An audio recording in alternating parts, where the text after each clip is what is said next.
Hello and welcome everyone. आज के इस वीडियो लेक्चर में हम एएसआरबी नेट प्लांट पैथोलॉजी के सिलेबस के अकॉर्डिंग यूनिट 2 के टॉपिक्स के बारे में डिस्कशन करेंगे। इससे पहले हमने यूनिट फर्स्ट को कंप्लीट कर दी है, राइट।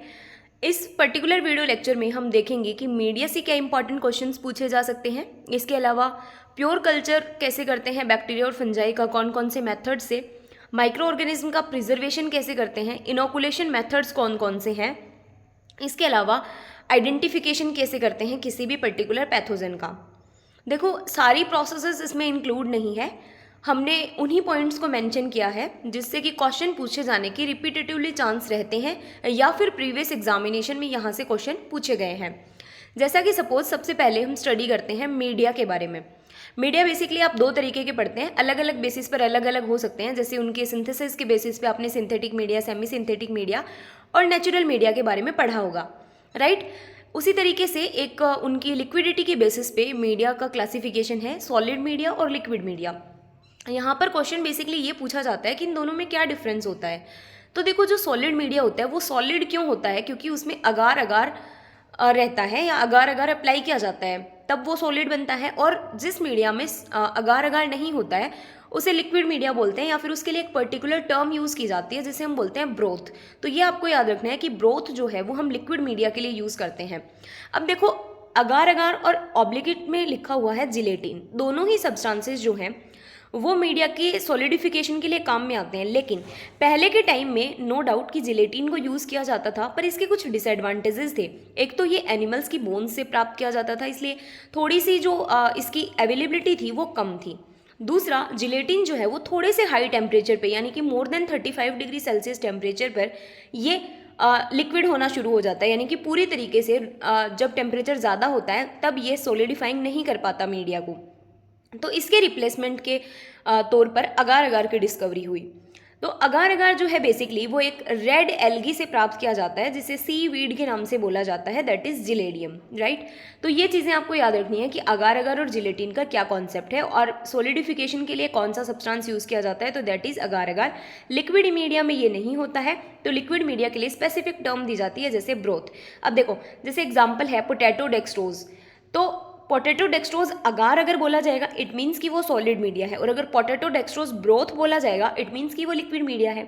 इसी तरीके से न्यूट्रिएंट अगार जो कि बैक्टीरिया के आइसोलेशन के लिए यूज़ किया जाता है, तो न्यूट्रिएंट अगार सॉलिड मीडिया के अंदर कंसिडर होगा, और न्यूट्रिएंट अगार मीडियम जो है वो लिक्विड न्यूट्रिएंट ब्रोथ जो है वो लिक्विड मीडिया के अंदर कंसिडर होगा, राइट। अब देखो, हमने मीडिया बना लिया है, जो भी हो, चाहे लिक्विड मीडिया हो या सॉलिड मीडिया, तो उसके बाद उसका स्टेलाइजेशन करना पड़ता है। स्टेलाइजेशन क्या प्रोसेस होती है, किसी भी पर्टिकुलर सरफेस से पूरे तरीके से माइक्रो ऑर्गेनिज्म के रिमूवल की प्रोसेस को हम स्टेलाइजेशन बोलते हैं। स्टेलाइजेशन के अलग अलग मेथड्स हो सकते हैं जो हम बाद में डिटेल में डिस्कस करेंगे। लेकिन जो ग्रोथ मीडिया है उसके लिए हम ऑटोक्लेविंग यूज़ करते हैं, यानी कि ऑटोक्लेव में उस मीडिया को पर्टिकुलर रख कर उसको 15 से 20 मिनट के लिए 15 psi प्रेशर और 121 डिग्री सेल्सियस टेम्परेचर पे रखते हैं। अब क्वेश्चन पूछा जाता है कि ऑटोक्लेव का टेम्परेचर क्या होता है, राइट। और ये लास्ट ईयर जो नेट हुआ था 2024 में, वहाँ पर भी आपको ये जो 2023 में, उसमें भी ये ऑटोक्लेव का डायरेक्ट क्वेश्चन पूछा गया था कि कितने टेम्परेचर पे कितने प्रेशर पे ऑटोक्लेविंग की जाती है, राइट। और ऑटोक्लेविंग की किसके लिए जाती है, ग्रोथ मीडियाज को स्टेलाइज करने के लिए। फिर कुछ इंपॉर्टेंट पॉइंट्स आते हैं, लाइक किसी पर्टिकुलर पैथोजन के लिए सेलेक्टिव कल्चर मीडिया होते हैं, ये आपको याद रखना है। जैसे कि बीन जूस अगार जो है वो हम कोलेटोट्राइकम को आइसोलेट करने के लिए यूज़ करते हैं पर्टिकुलरली।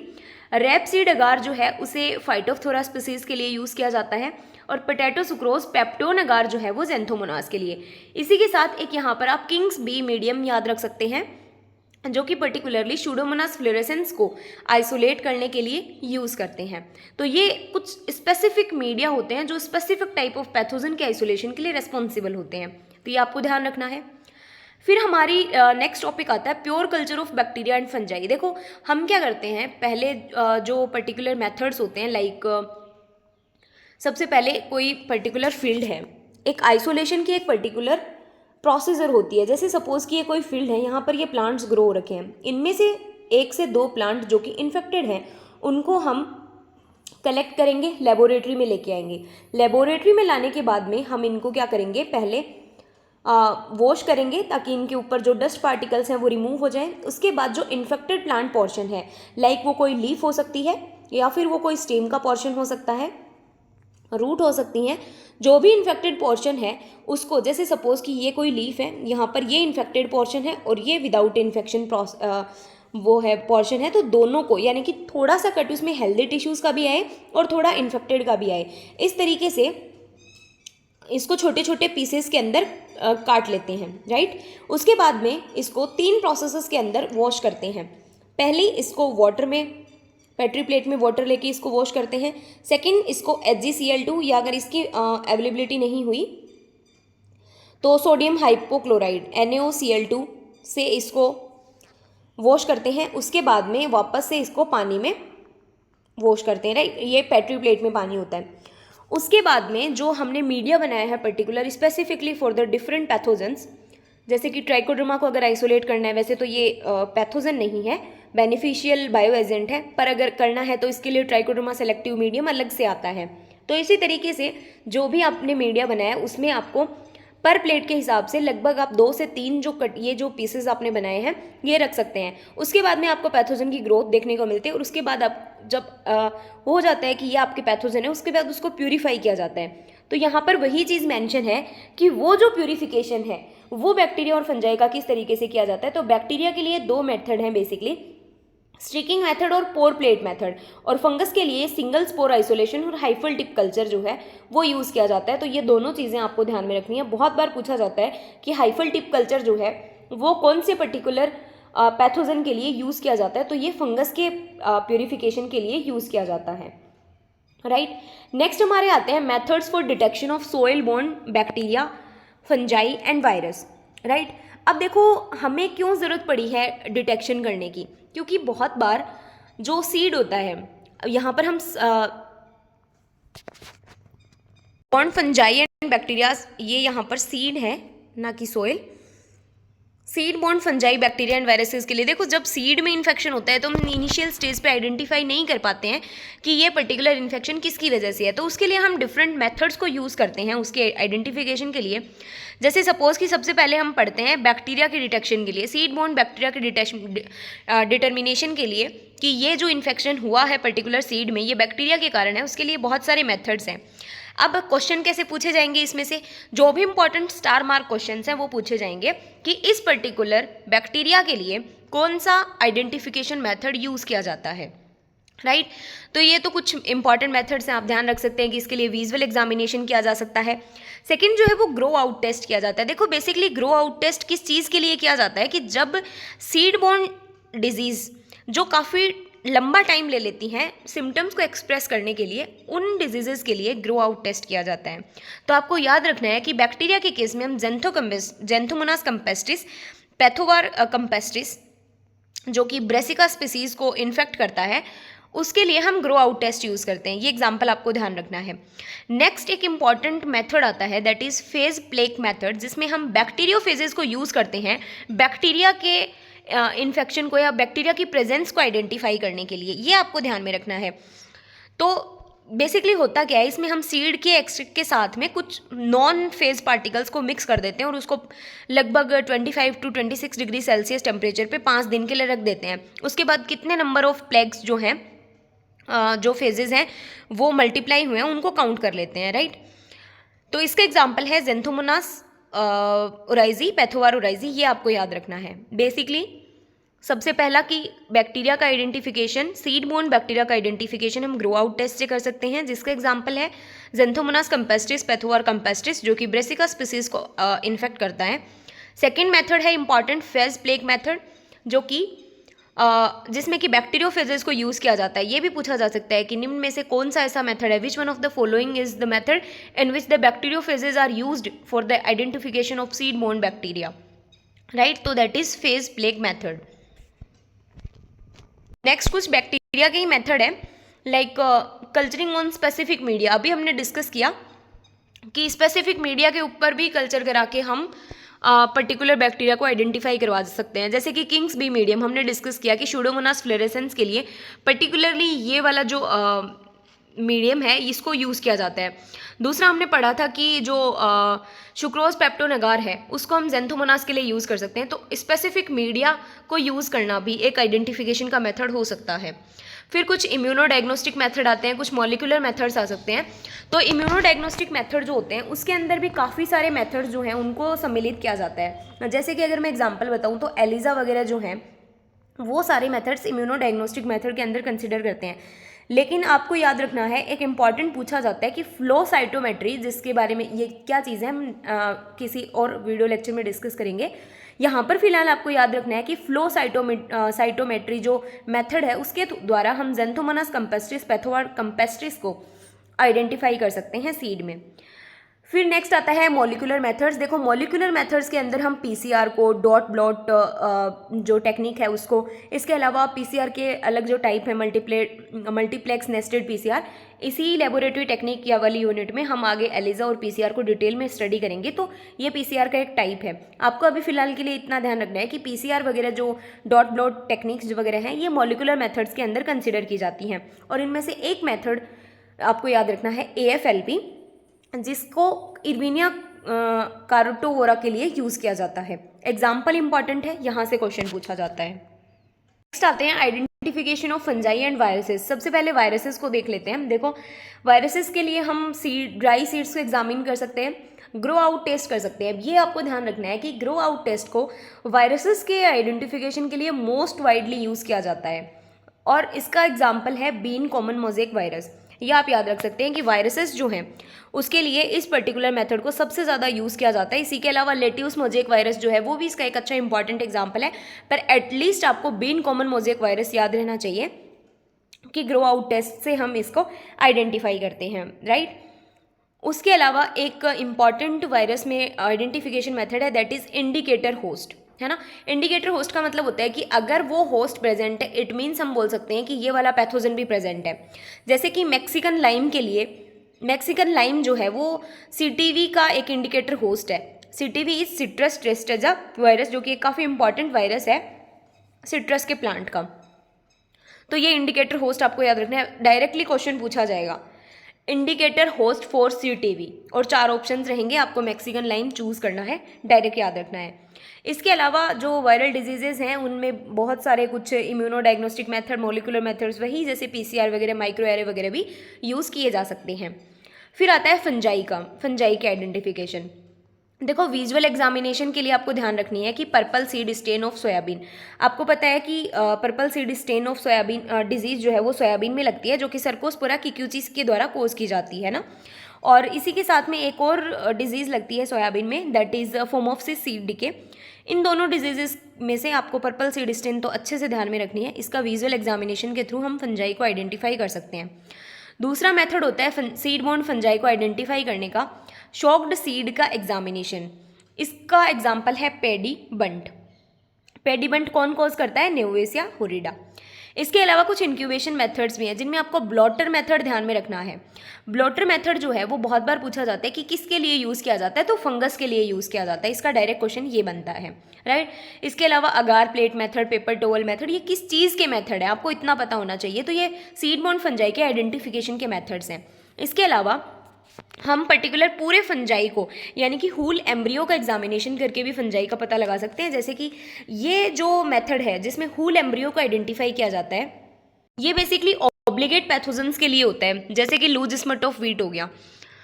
फिर नेक्स्ट फंगस के लिए भी हम ग्रो आउट टेस्ट कर सकते हैं, जैसे लूज स्मट ऑफ बार्ले। और कौन कोज करता है loose smut of barley? That is ustilago tritici, right. उसके अलावा कुछ सीरोलॉजिकल मेथड्स भी हैं, कुछ loose smut of barley ustilago nuda cause करता है, loose smut of wheat ustilago tritici cause करता है। इसके अलावा कुछ मॉलिकुलर मेथड्स वही PCR वगैरह हैं, वो हम फंजाई के लिए भी यूज़ कर सकते हैं पर्टिकुलरली। फिर नेक्स्ट हमारा टॉपिक आता है preservation of micro organism, right. Preservation of micro organism क्या है कि हम जिस भी कल्चर को आइडेंटिफाई कर रहे हैं उसको एक पर्टिकुलर पीरियड ऑफ टाइम के लिए रखना चाहते हैं, आगे फर्दर स्टडी के लिए हो गया या किसी भी कारणवश, तो कैसे प्रिजर्व करेंगे।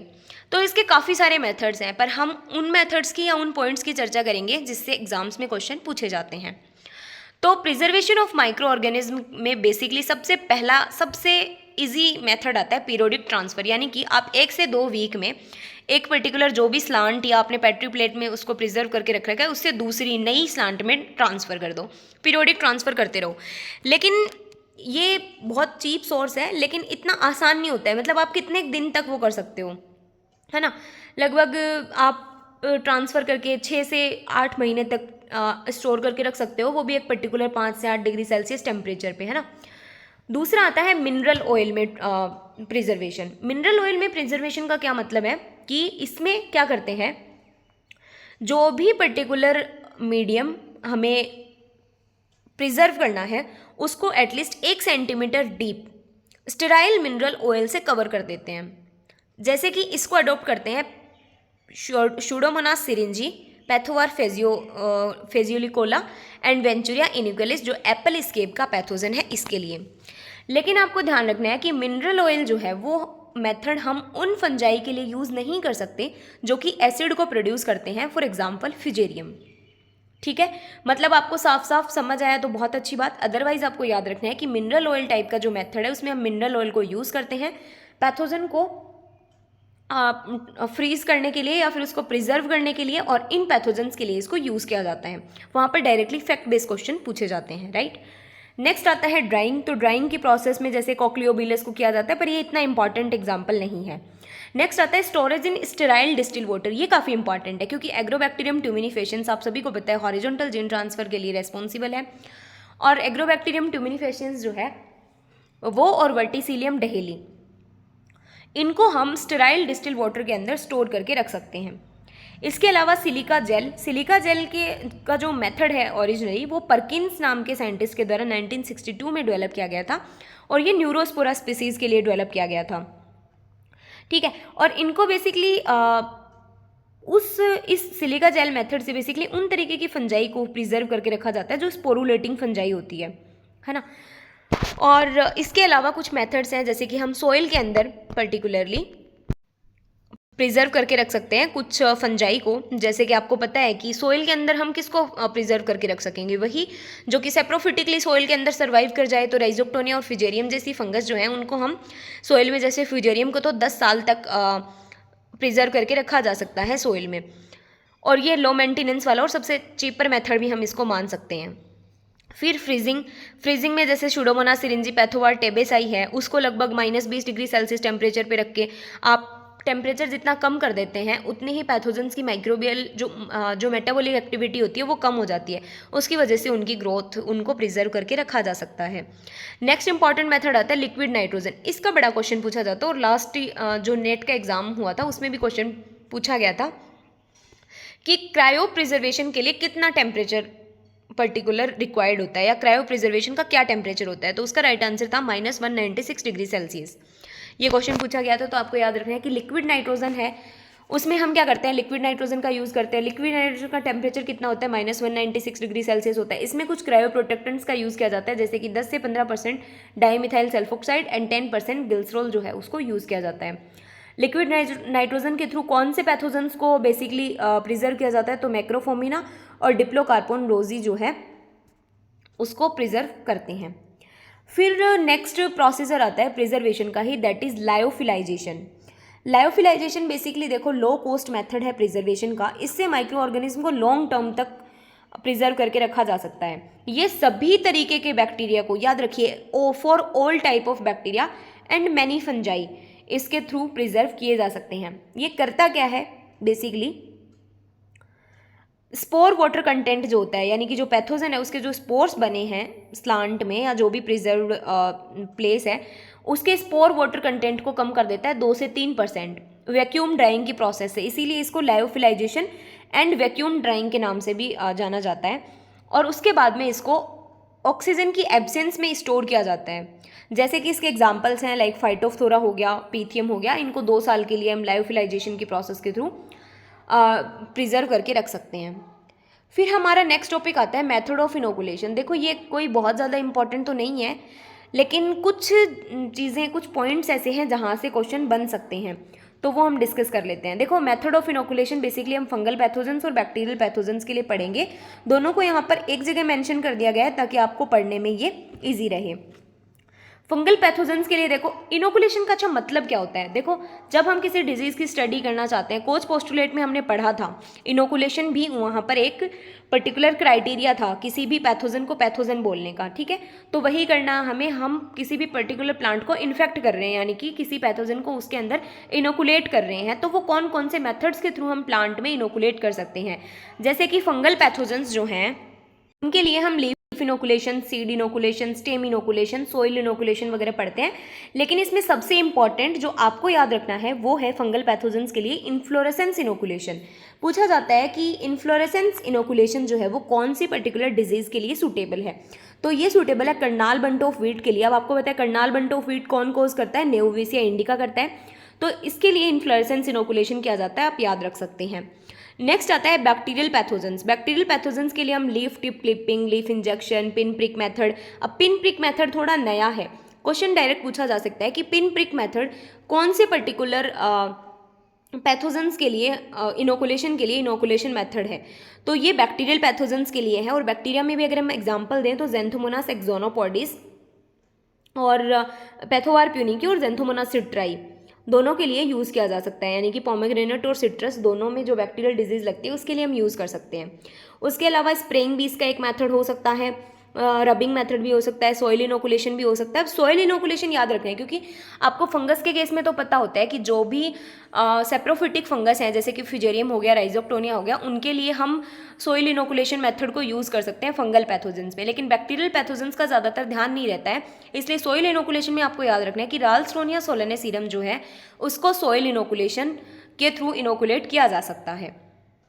तो ये सारी चीज़ें जो है इंपॉर्टेंटली ये आपको ध्यान में रखनी है। ये हमारा कुछ बेसिक सा पोर्शन हुआ लेबोरेटरी टेक्निक्स का जो पोर्शन है। नेक्स्ट आने वाले वीडियोस में हम जो भी मॉलिक्यूलर डिटेक्शन टेक्निक्स हैं, फिर चाहे वो पीसीआर हो, एलिजा हो, जो भी प्रोटीन बेस्ड या डीएनए बेस्ड टेक्निक्स हैं उनके बारे में डिटेल में स्टडी करेंगे।